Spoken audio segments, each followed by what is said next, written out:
Ten ten আজকে এক বাটি ফল নিয়ে এসেছি। তো অনেকের কাছে এই ফলটা পরিচিত, আবার অনেকের কাছেই অপরিচিত। তো এই ফলটার নাম অ্যাকচুয়ালি কিউই।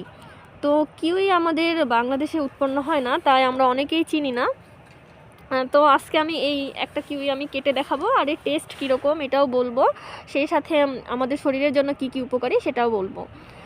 তো কিউইর মধ্যে কিন্তু প্রচুর পরিমাণে ভিটামিন সি থাকে, যেটা কমলা লেবুর থেকেও বেশি পরিমাণে থাকে। অ্যান্ড এই যে আমাদের কিউই দেখতে সবুজ অ্যান্ড কালো বীজে ভরা। তো এটার যে টেস্টটা হচ্ছে অ্যাকচুয়ালি কিছুটা টক এবং একটু একটু মিষ্টি করে, আর একটু পানসে টাইপের। যে আমাদের যে ড্রাগন ফলটা আমরা অনেকেই খেয়েছি, অ্যান্ড ড্রাগন ফলের যে টেস্টটা কিছুটা ওইটার সাথে কম্পেয়ার করা যেতে পারে। তবে এই কিউই ফলের কিন্তু উপকারিতা অনেক।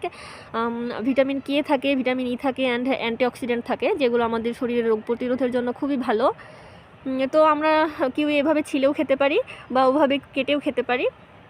তো আজকে যেহেতু সানডে, তাই সানডে আমার কাছে একটু ফান ডে। আর যেহেতু দেশেও এই কিউই আমাদের উৎপন্ন হয় না, সেই জন্য আর কি সবাইকে একটু দেখালাম। তো কেমন লাগলো কিউই দেখে অবশ্যই কমেন্টে জানাবেন। ভালো থাকবেন। আসসালামু আলাইকুম, আল্লাহ হাফিজ।